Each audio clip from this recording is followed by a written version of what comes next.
Ümumiyyətlə uşaqlar, biz əbobun, əkobun tapılmasında bəzi qaydalar var, onları bilməliyik. Məsələn, belə bir ifadə var, tutalım, A ədədi B-nin böləni olarsa, yəni bu nə deməkdir? B A-ya bölünür. Bax, burada artıq sırf bu qayda yolu ilə getməliyik. A ədədi B ədədinin böləni olarsa, əbob AB-ni tapın. Yəni, B-ni A-ya bölə bilirik. B bölünsün A. Və B bölünsün A-dırsa, deməli həmişə bölən nə olur? Əbob. Yəni burada cavab olacaq D variantı.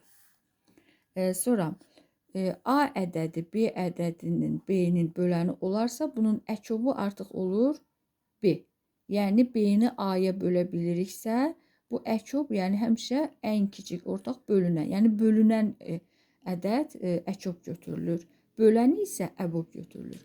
Sonra əbobun, əkobun tapılmasında belə bir qayda var ki, sadə ədədlər olarsa, məsələn, A və B sadə ədəddirsə, ümumiyyətlə qarşılıqlı sadə olsun, müxtəlif sadə fərqi yoxdur. Sadə ədədlərin əbobu həmişə 1-ə bərabərdir. Sadə ədədlərin, bax burada 11-ci sualda da var, qarşılıqlı sadə ədədlərin əkobu isə onların hasilinə bərabərdir. Yəni onların ortaq bölünəni yoxdur. Yəni bir-birinin hasilidir. Qarşılıqlı sadə ədədlərdir. Məsəl üçün, hansı ədədlər biz qarşılıqlı sadə götürürük? Ardıcıl gələn istənilən 2 ədəd. Məsələn, 24 ilə 25.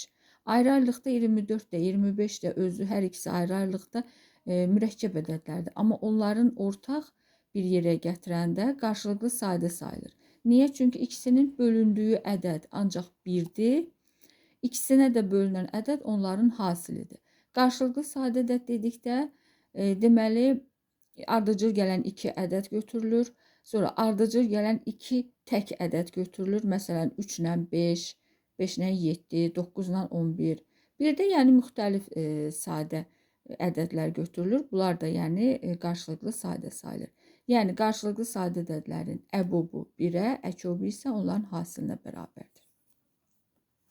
Və biz əbobun, əkobun tapılmasında bu qaydalardan başqa həmişə belə bir deməli əbob tutalım 36, 24. Bir də əkob 36, 24 olsun.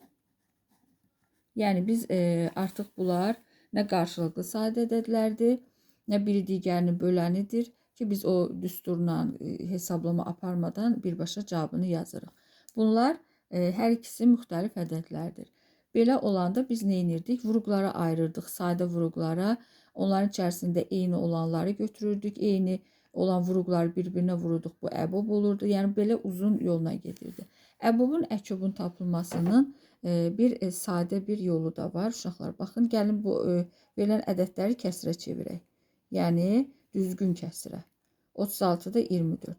Gəlin bunları ixtisar eləyək. Həm 36-nın, həm 24-ün hər ikisini ixtisar olunacağı çox ədəd var. Məsələn, 2-yə ixtisar oluna bilər, 4-ə ixtisar oluna bilər, 6-ya ixtisar oluna bilər, məsələn, 12-yə ixtisar oluna bilər. Amma əbob deyiriksə, biz yəni ümumiyyətlə ixtisar deyəndə həmişə ən böyük ədədi götürürük də. Yəni ən çox hansı ədədə ixtisar oluna bilər.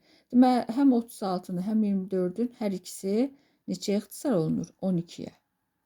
12-yə ixtisar olunur. 36-nı 12-yə böləndə 3 qalır. 24-ü 12-yə böləndə 2 qalır. Deməli, 36-da 24 kəsrini ixtisar elədik 12-yə. Baxın, uşaqlar, bu ixtisar olunan, ixtisar elədiyimiz ədəd bunun əbobu sayılır.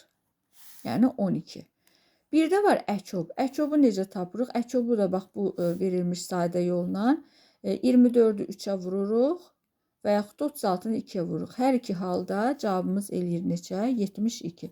Yəni çox hesablama aparıb, çox uzatmadan qısa yolla, kəsir vasitəsilə, kəsir yolu ilə əbobun, əkobun tapılmasının bu qaydasını da öyrənmiş olduq.